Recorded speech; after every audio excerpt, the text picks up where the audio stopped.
by changing and showing and hearing what it is and what it actually can be.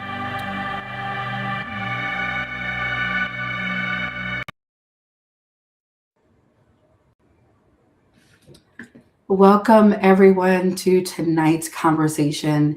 We are so excited to be with you all this evening.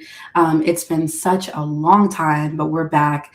And tonight we are honoring and we're celebrating Black Pride. Tonight is a conversation on Black joy and Black rest. And I am so excited because I have some of the baddest, brightest, and most brilliant Black women with me this evening. We have my co-host Barika Edwards. Hey, Barika. Hello. Thank you for having me as your guest host today. I'm so excited to have you, Malika, my sister. She's in with us tonight. Hi, Malika. Hey girl, hey. And the one and only Dr. Claire. Dr. Claire is not a stranger to this platform. She's been with us many times. Dr. Claire, it's an honor to have you again with us tonight. It's an honor to be here with you. Thank you. So, we are going to get into some really interesting conversations tonight. We want you to do us a favor and share this message, whatever platform you're watching on, whether you're watching on YouTube or LinkedIn or Facebook. Go ahead and share it out to a coworker, to a friend, to a sister, to a brother, to your mama. Share it out because we believe that tonight is going to really uplift you. We are talking about Black rest and Black joy. In honor of Black History Month, we got about one more day left to celebrate, right? But tonight, we want this to be all about you. Tonight is about returning to a place of humanity. It's about recognizing not just the pain and the wounds that have become synonymous with our identity, but the wonder, the genius, and the love. So we want you to reimagine what it feels like tonight to laugh. We want you to reimagine what it feels like to dream, to rest, to be your most authentic self. And tonight we want to rise above the narrative that we are only associated with grief, pain, and loss as Black people. But our narrative is much more than that. So tonight we transcend into a narrative that honors our humanity, honors our rest and our joy. It's all about you, uplifting you, honoring you, your body. Welcome everyone to Black Joy and Black Rest. Make sure you comment below and engage with us. We want to hear from you. We want to know what you're thinking. We want your feedback. So please make sure you tune in and tell us what you're thinking. If something resonates with you, if there is a nugget you want to just put into the comment section, we will be reading it. And yes, we'll be commenting back. So without further ado, I am going to invite my incredible co-host Barika to the stage. She's going to ground us for just a moment, and then we're going to get started. So I want you all to just close your eyes for just a few seconds. It's been a crazy, hectic week. Some of us have been digging ourselves out of snow. Some of us have been enjoying the sun. But no matter where you are, I just want you to just close your eyes and take a really deep breath. And then over the next hour, just let yourself be free to not have to do those other things that are on your mind to do. Just allow yourself to take this time to rest and to enjoy the show. Don't do anything else. Just lay back, close your eyes and listen and comment when you're ready to say something. And just, take the moment to give yourself this gift of the hour of time we have with you. Awesome. And now we would love we're going to ask Malika for you to introduce yourself, and then we'll then ask Dr. Claire and introduce yourself. What do you want the audience to know about you this evening? So starting with Malika and then Dr. Claire. Well, one, thank you so much for having me this evening. I am really honored to be part of this conversation. My name is Malika Agukwe. I am a dancer, a writer, an artist, and creative in many different forms.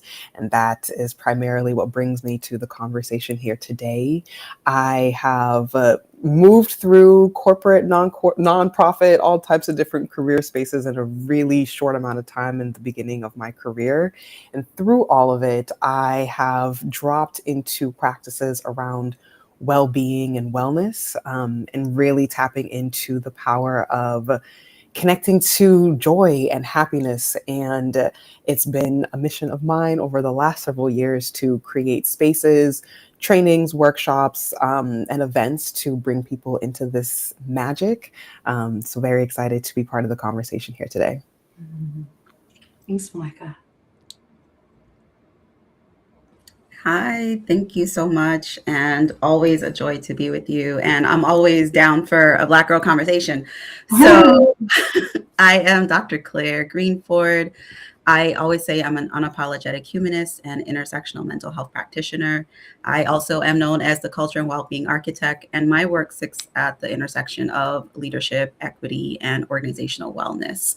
I am an immigrant, a lover of all things warm, so I do not I am not happy about this snow. I had a few conversations with God. I said, if the first snow didn't clear, we can't have another set.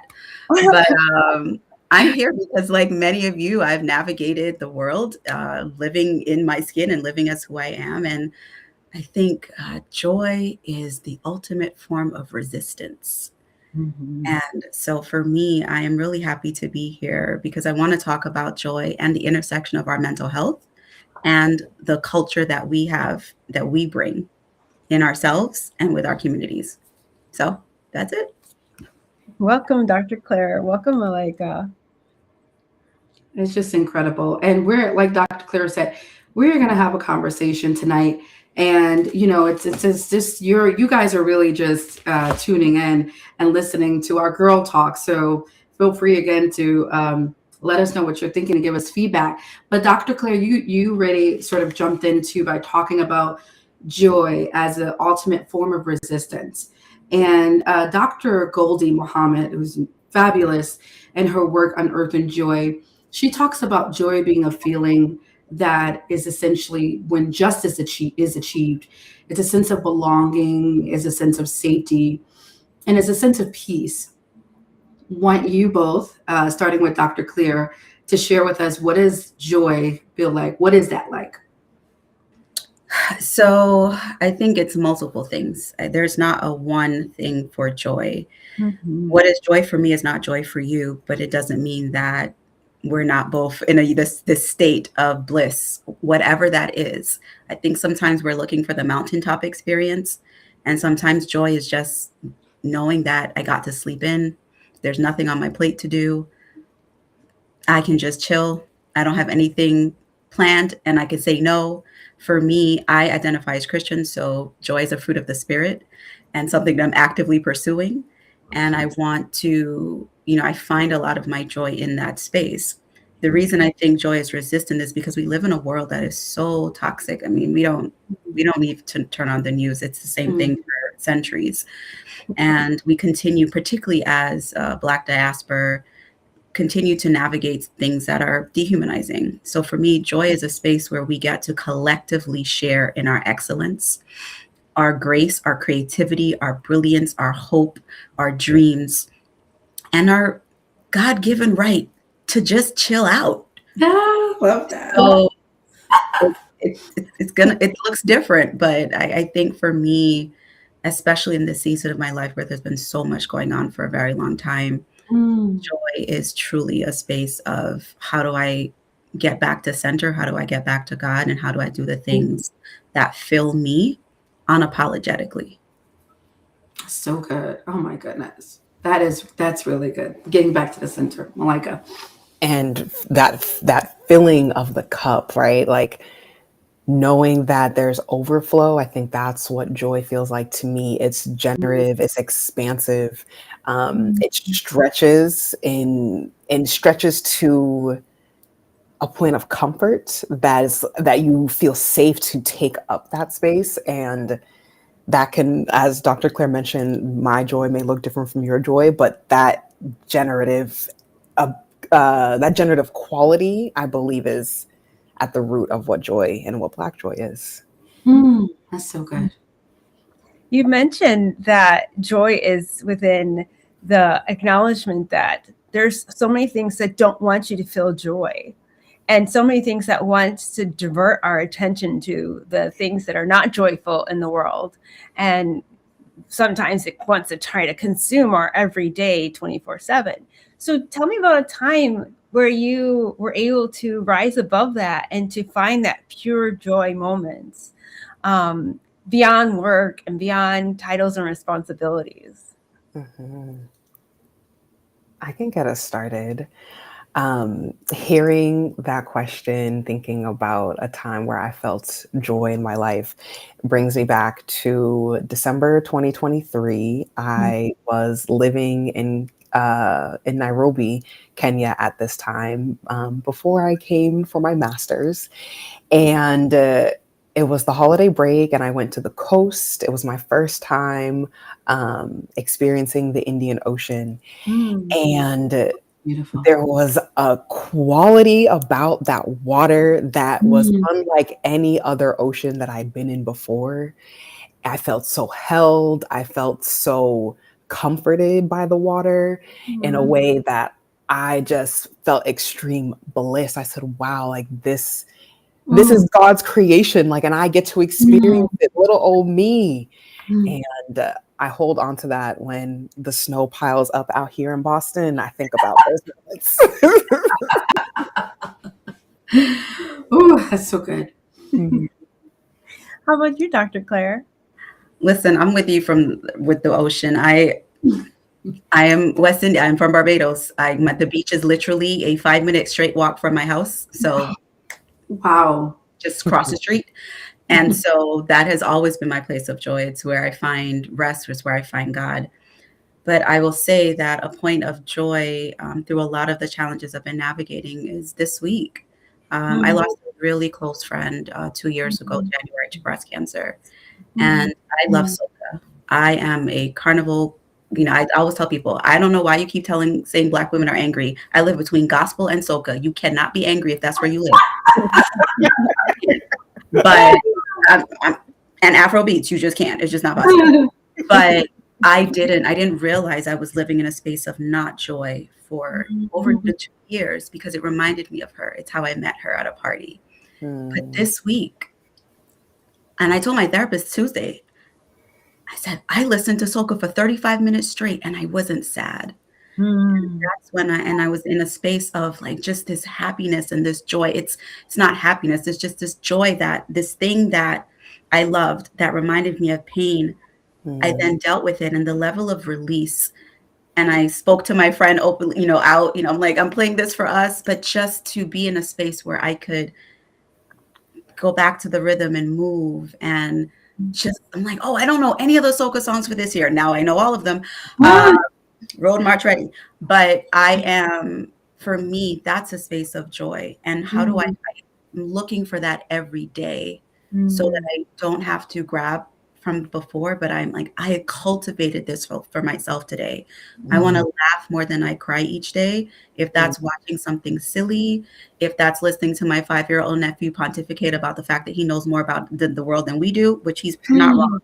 He's not wrong. Whatever that is, if it's reaching out to a girlfriend and sending a funny meme, mm, whatever that is, I want to cultivate that because I refuse, and I mean refuse. I am, like Audre Lorde said, this is an act of political warfare. Yeah. mhm, And that's where I am at this space. mhm, That's so powerful. And what really stands out to me in what both of you said is it's almost like you feel joy in your body, right? Like the first thing when I teach about to many of my supervisors and social workers about burnout, the first place you feel it is your body. mhm, You feel it in your chest, you feel it in your head, you feel it in your shoulders, your back is hurting, right? But when we experience joy, we feel it in our bodies. So I mhm, love what you said. It's like almost coming back to the center of who you are, the center of connecting with your own self. And for so many of us, we walk around in life so disconnected from our own self, from who we are. So joy is returning to you, mhm, the Yeah. real you, mhm. the most authentic you. It's just so beautiful. I love it. So, Teresa, oh, yeah. oh, go ahead. Yeah, please. Yeah, go ahead, Doria. Teresa Hershey, she's the founder of the NAP Ministry. And she's an author in the New York Times bestseller, Rest is Resilience, a Manifesto of 2022. I believe she had a few years ago at the MoMA an exhibit where she invited Black women to go rest. And her core thesis was rest is the simplest form, becomes an act of resistance and reclaiming of power because it asserts our most basic humanity. Our worth does not reside in how much we produce. And that is so real because since the dawning of our time on this continent, we have not been allowed to rest as Black women. We've been working, even if we're going to labor another human being in life, we were working, we had to pick up the baby and keep on working, picking cotton or picking tobacco. So rest really, truly is resistance. And it's not just resistance, it's also spiritual.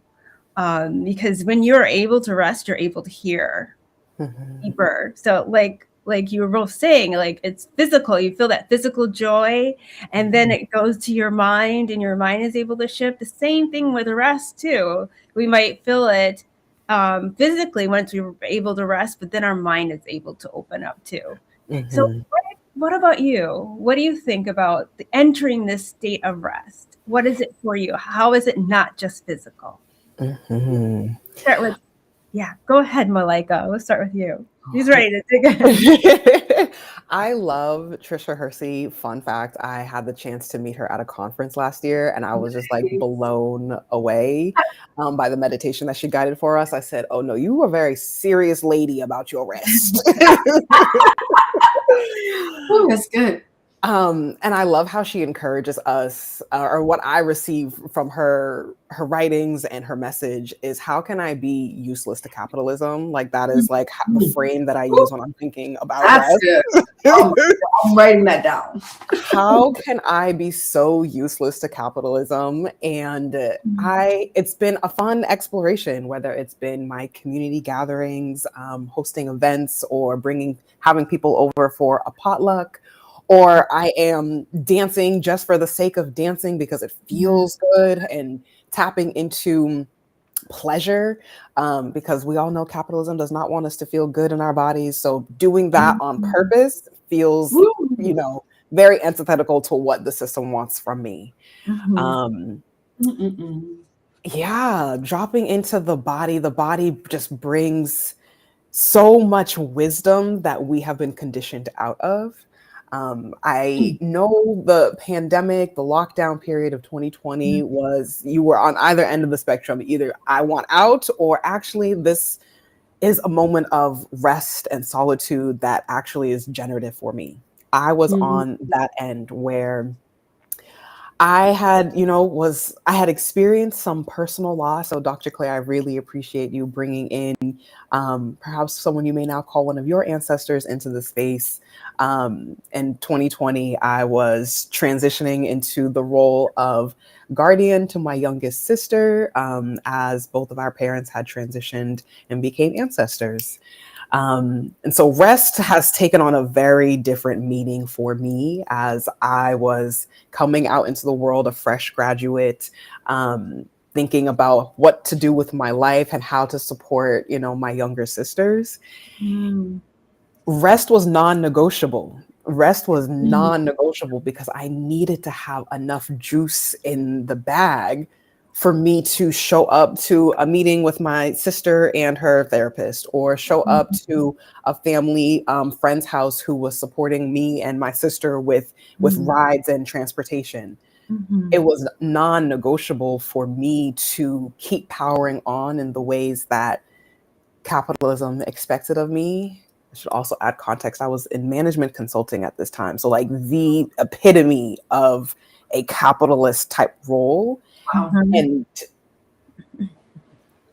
being honest with myself, first and foremost. What do I need so that I can wake up again tomorrow and I can make it to my bed this evening? Yeah. Wow.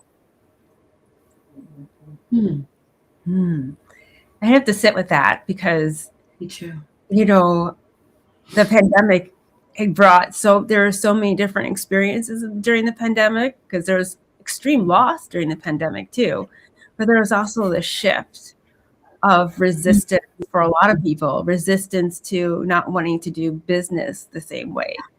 And also, like, the planet was also being able to rest and reset a bit. Like, people were seeing, like, whales again, and animals were able to finally, like, be free to take a breath. So it's like almost the earth and the trees were able to take a breath. So I kind of know that rest is so important, that we've been kind of fighting against it for so long, that once, like, the world is able to break and have a rest, that it's able to, like, it's really generative very quickly.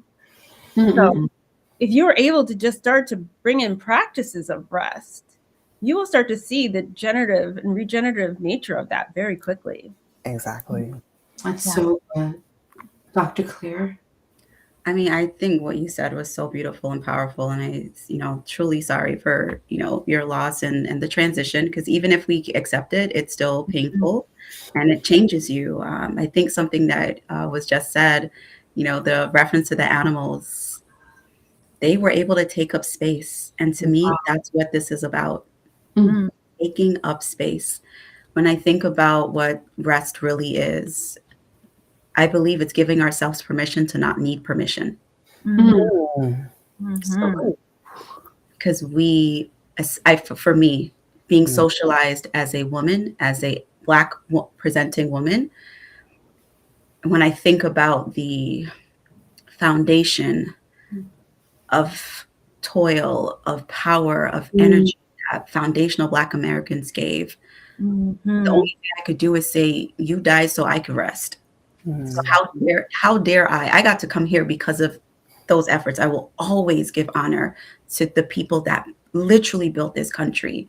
And because they built this country and they didn't have the choice to be in this country, and didn't have people took agency over their bodies without, and will and souls without their permission, I am releasing the need for permission to be me. And I think that's where we start to find joy. We think of physically resting, right? You're sleeping, but many of us are sleeping and then you're waking up, oh, I have to do this thing. Many people reach for their phone the first thing, even if it's your Bible app. No, reach it for the actual Bible, put it down. Whatever those things are, because we're plugging in to the world and plugging out from ourselves. And so when I think about what it is, even mentally, releasing the pressure to perform, to fix, to step in, to be big sister, to be big, like all of the things that we are told we have to carry, and with a smile, because God knows if we're not smiling, we're angry. Oh, Lord. I'm just like, be more creative. There's so many more adjectives in the world. Can you come up with an adjective, please? This one is boring. But for me, my spiritual practice as well, when I think of rest, that's what I think of, right? The returning to the truth that I am held by God. I'm held by community. I'm held by my friends. I'm held by my twin sister. I'm held by my sister circle. I'm held, saying I'm not okay and a friend showing up. I'm held. And so this is a return to resting, allowing myself and being in community with people that will hold me, because we were not designed to function, to thrive, to exist in isolation. But we have, especially in an individualistic society as compared to, Eastern cultures, this is so individualistic that we have forgotten the basic need of our humanity to be in community. And so this rest, this joy is being in spaces and reminding myself that with my boundaries, one breath, with my honesty, I get to choose what I am producing. And if I am not producing for me, I cannot produce for anybody else. And the production for me is rest, because that's the state, that's the highest state that we get to innovate, to think, to grow, to expand, and to take up the space. And so I think this space is recognizing, as I continue to journey through it, where am I spiritual, where am I physical, where I'm emotional, so that I can evolve. Because rest to me is not only about resistance, but is about evolution. Mm. Ooh, that's so good, Dr. Claire. Mic drop. Evolution. It's just, it's evolution. And you said something like it's the highest state Yeah. that we should strive to. So it's not, rest is not something we do. It's a state that we are in. It's a state of being. It's almost a dimension. And I want to say two things that I want to dismantle these two sayings within our African diaspora, namely the Black community, which is there is no rest for the weary, Mm. and I got to do what I got to do. No, you don't. So we say this, and ooh, it's just, I've been feeling this lately over the last few months where I've been noticing that within the realm of human services and social work, namely, there's almost like this oath that they want us to take to being a martyr, to not having rest, to being overworked, and to being in a place of frenzy and chaos. And I reject that. There was a intern of mine, God rest his soul, Quincy Wise, who just recently passed away. And he was an intern with iRaise for several years, and he went on to go into another role. And the day after he left his job to go back to school, he ended up transitioning.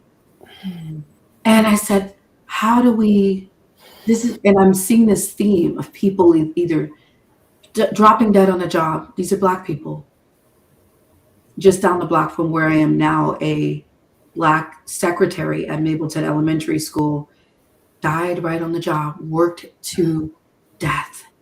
I've been feeling so convicted. We gotta stop working ourselves. We have to enter it. It's almost like our life depends on it. We have. So my question is, gone a little off the rails. How? What are the things, right, that keep us from entering into a state of rest? And I'll start with you, Malika, and then Dr. Claire. Oh, so many things that keep us from dropping into that state. I would first start with the stories that we tell ourselves and the beliefs that we've internalized about what rest is. I remember as a child, I would be home, I would, be playing with my sisters. And the second that I heard my dad's car pull up, I would run to somewhere else in the house to pretend that I looked like I was doing something productive. And I've internalized that and have been working as an adult to release the belief that rest has to be earned or that I have to perform.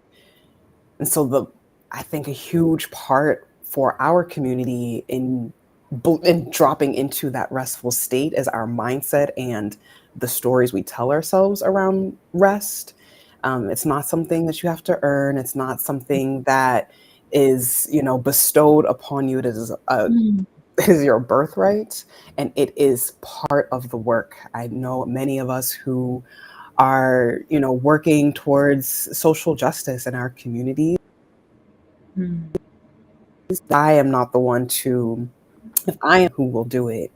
But if you burn out along the way, then who will?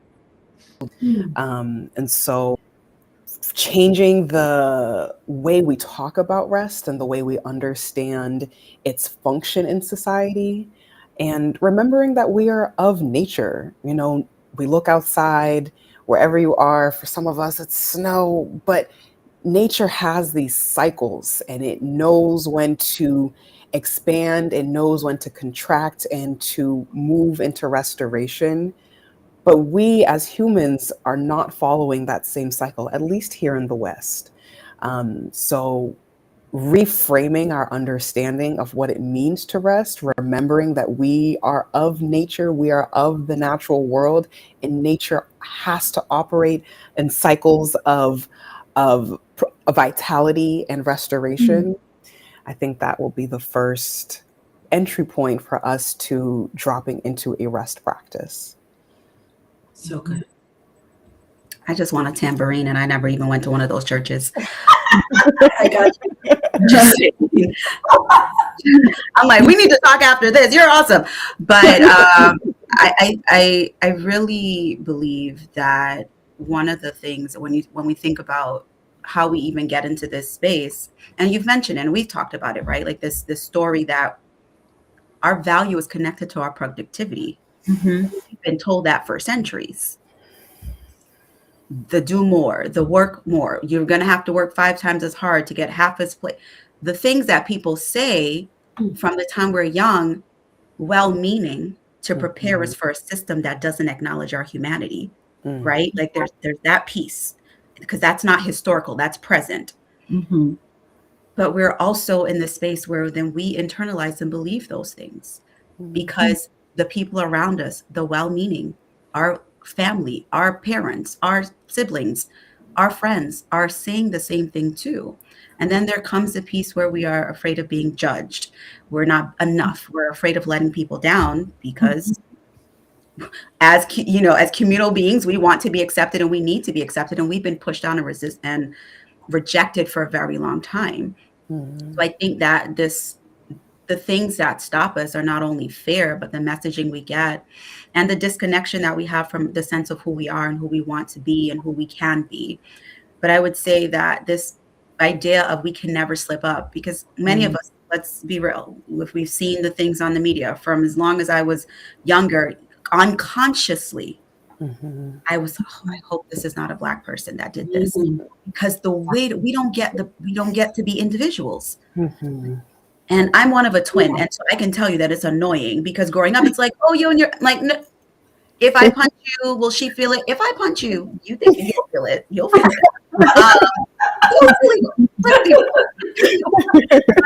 it's sometimes it's time, it's fair, but I think that the narrative that we've only had value when we are enduring, and that suffering is our story, and that we are just trying to survive.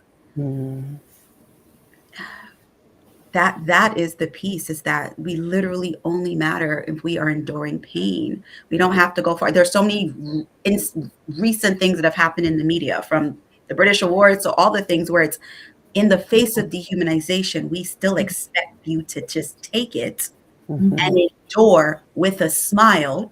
And we have been told that. And I would go a little further and say, particularly as Black women and women of the diaspora, and women identified individuals of the diaspora, we have taken on the burden of all the roles in families. Culturally, we're told to keep performing in families. We're training our little girls to cook and to clean and do all these things from young, while we let our little boys just hang out.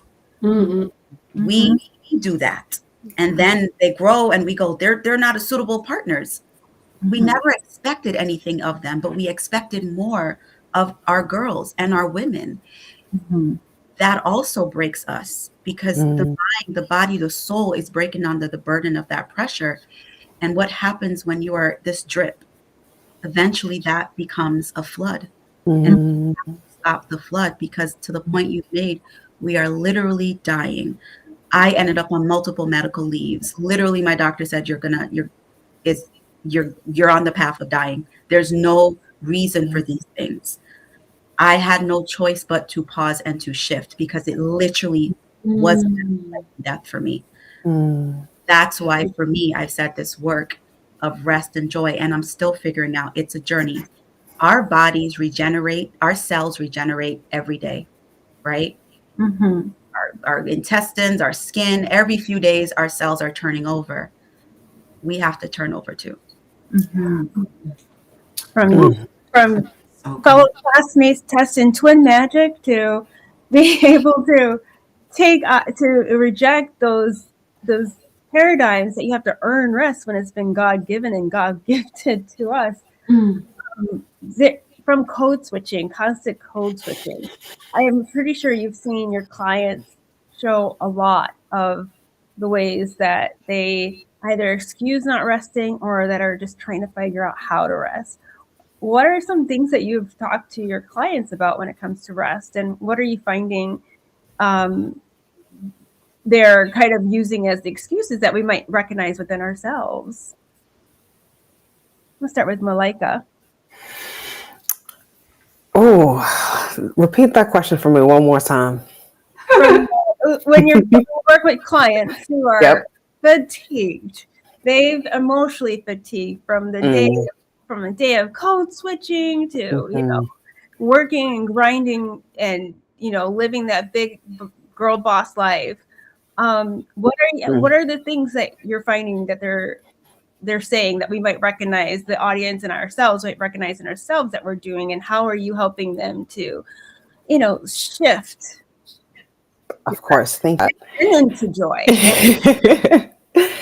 I think we mentioned earlier during our time together around the permission piece. I don't have, if I don't take on this project, if I don't lead this project, then it's going to fall apart or it's going to impact my career negatively.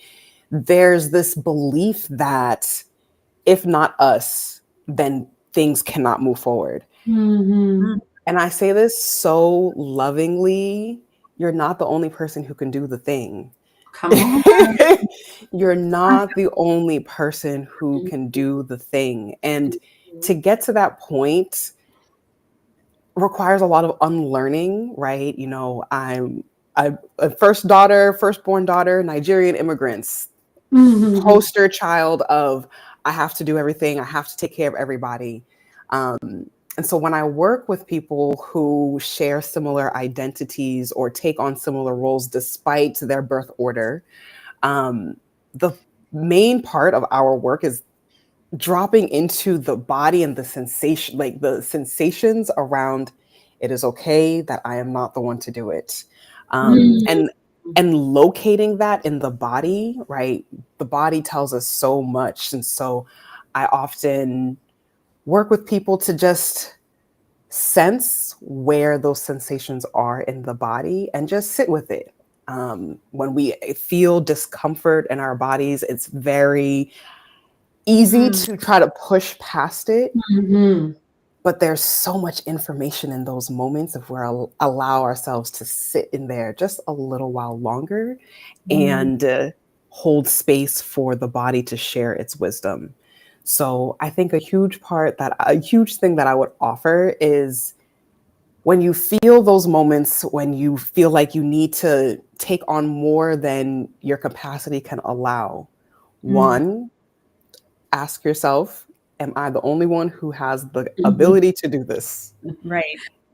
If the answer is no, ask. And I know that part feels tricky. I know I can already feel it in my throat as I'm like even saying it to you now.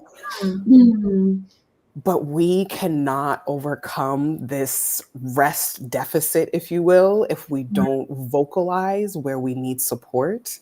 And we can only know what kind of support we need when we take a moment to check in with what our body's actually communicating to us. Can I jump in, Barika? I'm so sorry, Dr. Glenn.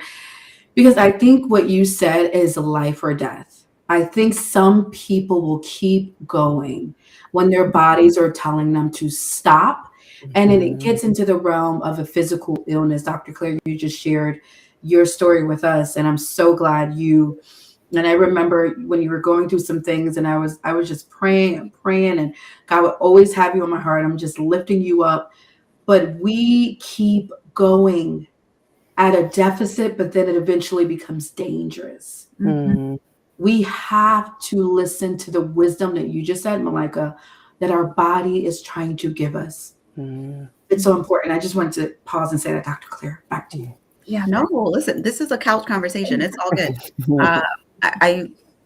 Everything that Malika said, I don't really have too much more to add. I'm just like, again, we're the tambourines.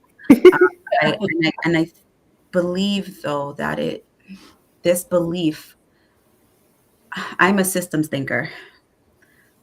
I'm a social worker. I do not believe that who we are is inherently just individual. It's our internal core. We are shaped by our environment. We are operating within this system in our environments. And so when I think through some of the reasons of to why, it's also because we have the belief, as we were talking about before, rest is irresponsible. It's childish. It's rest when you're dead. Like all the things that people say that I'm just like, well, that's not resting. That's you're dead. Like That's not, or this is just how I am. It's always been this way. And let me be real. I've experienced it, and all of us do. If I set the boundaries, I'm going to get punished. I've navigated that. Absolutely. But to the point that you're making, I'm thinking about then the impact in terms of the allostatic load, right? Like that wear and tear on our bodies. All the research that tells us that Black women in particular, more likely to go into perimenopause and menopause earlier, more likely to have adverse health outcomes for pregnancy, regardless of socioeconomic status, education, etc. These are things that when we think about, more likely to experience certain forms of mental health dis-ease or longer times. And we also know that then the support is not as there for communities of diverse experience and lived realities. And so we're carrying this burden. We can't get the help because when we ask for help, we're told we're not strong enough. We don't have enough faith. I'm for the Christian community, if you are there, I just want to be very clear. The Bible says Jesus is wonderful counselor. So if Jesus is a counselor, why would you go to counseling? That's the only question I have. But I think that when we think about all of these negative things that we tell ourselves, I would say the way you answered the second part of the question was, how do we shift that narrative? So now we have to combat a feeling is not a fact. So now we need to combat that. The truth statement is my worth is not measured by my output. Rest is a right. It's not a reward. Humans need to rest. I cannot be excellent if I'm exhausted. So I'm going to tell you no. I remember in high school, I had a friend, Veronica. She walked me around. I will never forget, and I've told this story so many times. She walked me around the track, and she literally made me practice saying no. And she was asking me like ridiculous questions. You're trying to get, I'm a teenager. You're all these things. I'm an immigrant. All these things of trying to fit in. And she's like, no, say no. And I'm just like, well, she's like, she had me screaming no at the top of the lungs on the track outside, right? You need people in your life that are going to help you practice your no and your boundaries and reinforce those for you. Outside of abuse and violations of that nature, the only person that can violate your boundary is you. That's so good. But she gave you a training on the track, how to say no. I said, we all need a Veronica. 20-something years later, I'm still like, yes. Yes. No. Scream it. Oh my goodness.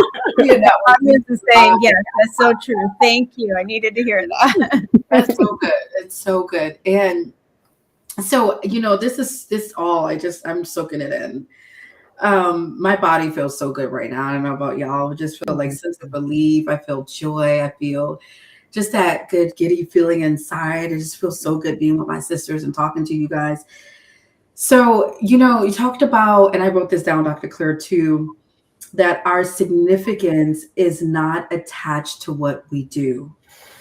Our value is not attached to what we produce.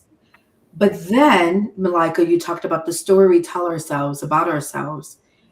Why? Let's go under the hood. Why is it that we're attaching our significance to our outputs and to what we produce and not to who we are? Yeah. So I believe, and there was a study by Robert Fogel. He, in 1974, he looked at how often people were working, slaves were working. And what he's seen was that it looked like there we go, we're back. What he's seen was that enslaved people, Black African Americans, they were working about 12 hours a day. Wow. So that's about 3,700 hours a year. The average person works 2,000 hours a year. So we have almost double the amount that a slave was working. And that was with no wages. That was also by being with no dignity, right? Being belittled and broke down, all the things, and dehumanized. So on top of all of that, the compounding factors that added to their inability to rest, right? It wasn't just physical labor, but then it was all these other things. So when you're thinking about that, I'm wondering, from your perspective, Malika and Dr. Claire, what was the effect of that? The overworking on our bodies mentally today, right? Again, attaching our significance and our value to what we produce. What was the effect of that? Do you see a correlation? What's the effect of that to us physically, mentally? And then what's the effect of that in our communities and to our children? Start with Dr. Claire. Oh, I'm like, so the first thing I wanted to say is that we have been taught from the womb in many of our family structures and culture that love equals achievement.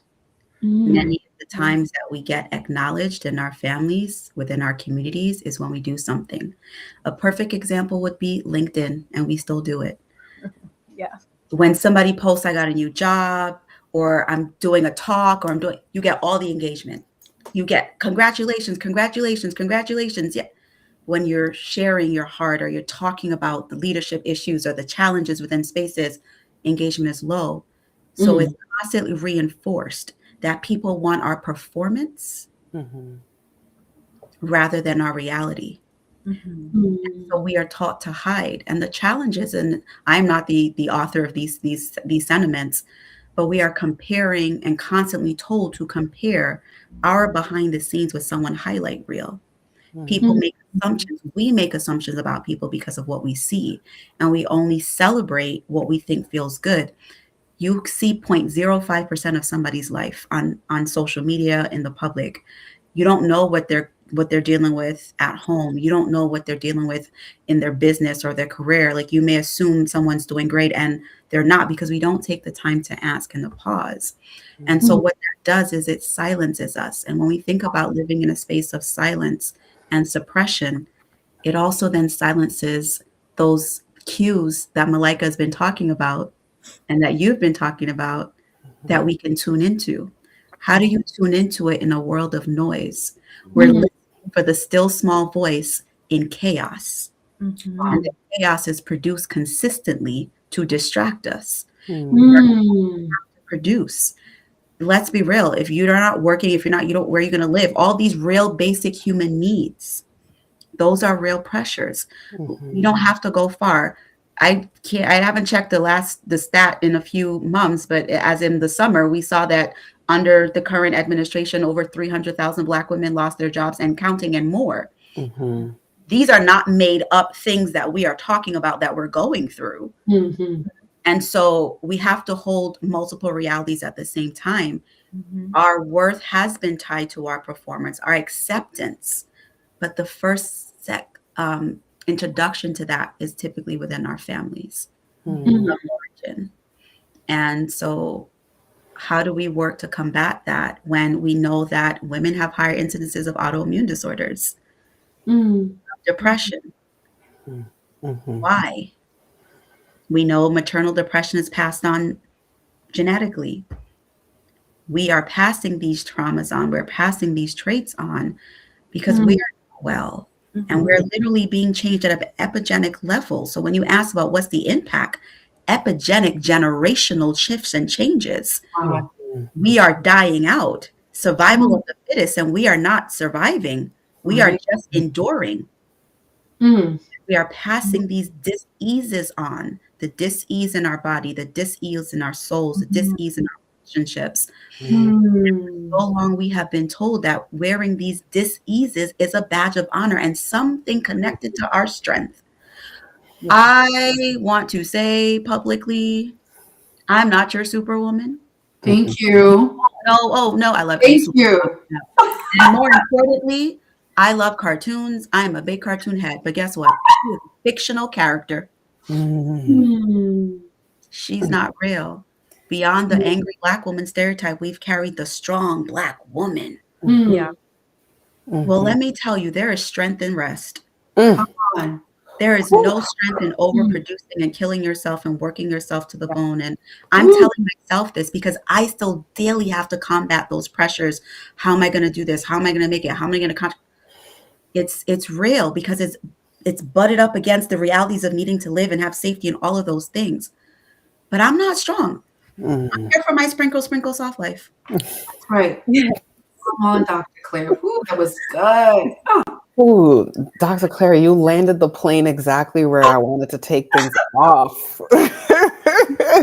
I'm the thread around being pushed into silence and how it impacts our communities epigenetically.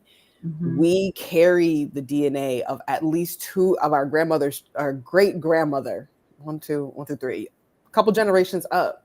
So the traumas and hurt and pain and experiences that she navigated are part of the DNA that now makes up me. Mhm. So I think about those of us across the diaspora impacted by colonialism, like Mhm. that's another layer on top of that.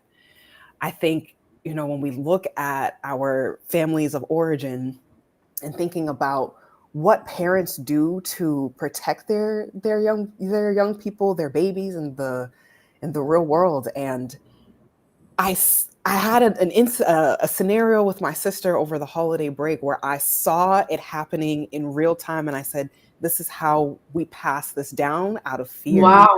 My my sister was sharing a story, and all I could hear were the parts where she could experience pain, where she could get hurt, Mm. where now I would have to come be big sister and come save the day.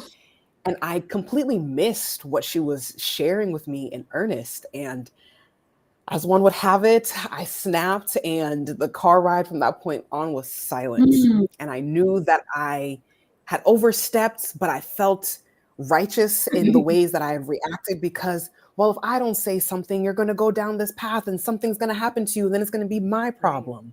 Mm. And after, when we came home, I caught myself. I apologized. I said, you know what? I'm so sorry. You were just trying to have a sister to sister conversation. And I went into guardian mode. Mm. And upon reflecting, I realized I have such huge and expansive dreams for my own life. But out of fear for what the world might do to my sister, I projected my fear onto Mm. her. And I think that's what we do as parents, as guardians, as adults in young people's lives, is project and offload our fears of what the world will do. And I think to what you were mentioning, Dr. Claire, around our families of origin, how do Mm. we change the ways we show up for our young people? How do we change what it looks like to be loved and safe in the home and let that be a sanctuary, knowing that this is a sanctuary because of what they have to face in the outside Mhm. world, rather than seeing the home as a place to prepare for the outside world? Yeah. I think there is another way of us being in those spaces. Mm. That's such a pause moment right there. And I know we are like almost at time, but this is so good. And I got to talk about my daughter because she's such an ambitious, beautiful, half Asian girl, teenage girl. And she's a high honor student, and she's self-taught guitar and piano, singer and engineer and all the things, and started attaching her worth to what she produces. And I realized she was burning herself out as a teenager. How do you burn yourself out? And realized that the same thing I was doing, Malika and Dr. Claire and Brika, was passing it down to her. Mm. Was passing down my anxiety and passing down my restlessness and my attaching my value to what I produced. And when I realized that, I said, oh no, this is not, whoa, like, right? That didn't even realize it was happening. So sometimes we mean the best, right, for our kids, for our families, but we don't even realize that we're passing on these traumas, and we've got to stop. We've got to come to terms and realize and shift the narrative and reset. Mm. Brika, go ahead, go. So let's tap in again to our peace and our center and where we have come from. Thank you so much, Dr. Claire and Malika. I want to close us out with thinking about if your ancestor were to tell you something today that they have been trying to get your attention to hear, what advice would they give you today? What would they say?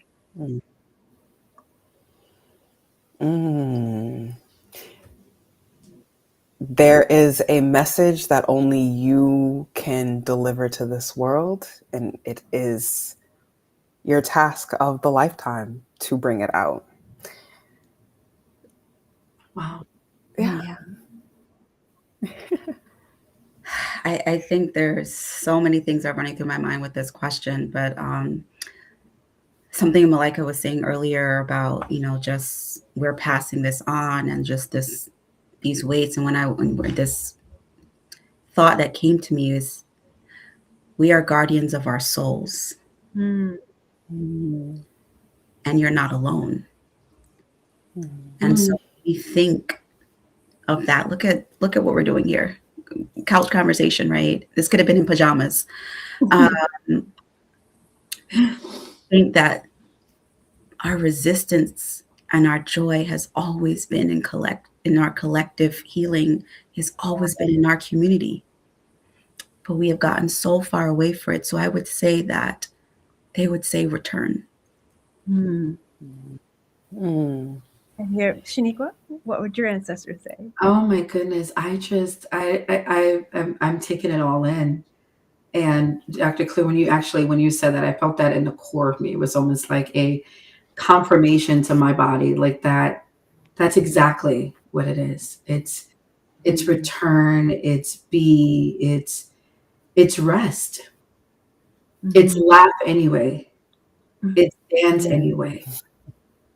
It's resist the narrative that they've been telling us. It's reset. My dad transitioned recently, and watching this snowstorm that we just had in the Northeast. I remember there was a big snowstorm back home in the Midwest where my dad was, and he was like 60 something. And he said he went to the neighborhood hill that every kid goes to every snowstorm to go down. And he went down this hill at 60 something. I said, Dad, why'd you do that? He says, because it's fun. And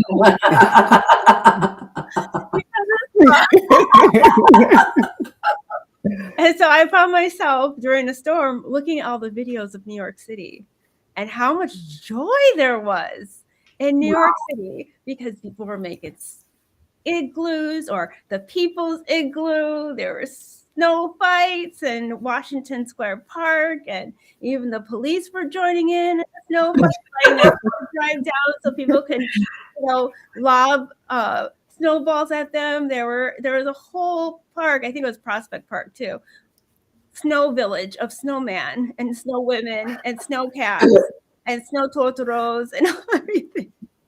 And so even when we were like, oh man, snowstorm, oh my gosh, here we go, we got to dig ourselves, take a moment to go enjoy like the beauty. And so I think my ancestors would say, my dad would say, go have fun. Oh, I love that. Just relax a little bit. And he was a Panther daddy. My mom and my dad were both Panther parents. So they were like, work, get your homework done. Do not say no. Can't is not a word. But my dad would say, go have fun. You're taking life too seriously. So yeah. Yeah. Oh my goodness. I'm so full. Joy. I'm so full. We're 1 minute past time. I don't want to leave you ladies, but we got to go. And we need a part 2. And I do agree, we need to put on pajamas. We wear pajamas next time, pajamas and talk.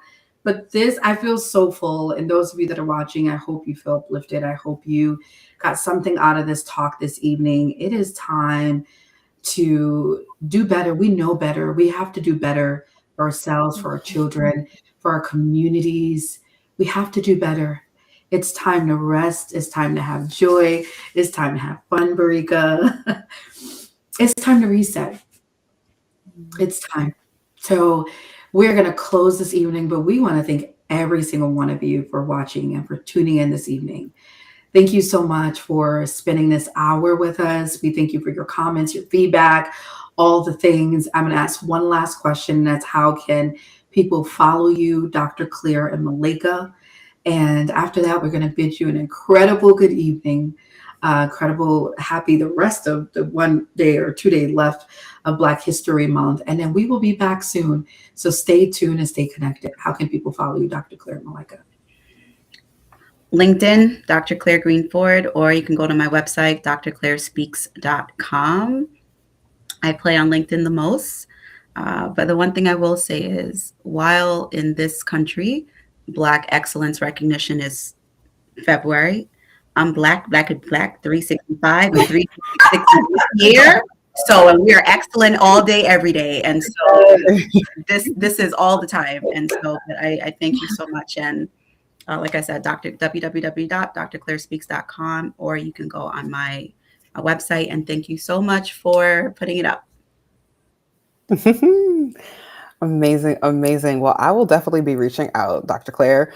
And you all can find me on LinkedIn, Malika Agukwe, and please do connect with me. I would love to be part of your journey of joy and expansion in whatever way feels resonant. And thank you both, Barika and Shaniqua, for having me today. I am really grateful to be in this space with you all. I love it. Barika, how can they reach you? You can find me on LinkedIn as well. I haven't played in social for many, many years since I left radio, but you can find me on LinkedIn. And hopefully we can continue the conversation there. Awesome. Thank you so much. And you can follow us at iRace.org and follow me at Shaniqua E. Moore. Thank you all. Have a wonderful night. Thank you, ladies, so much. We'll talk soon.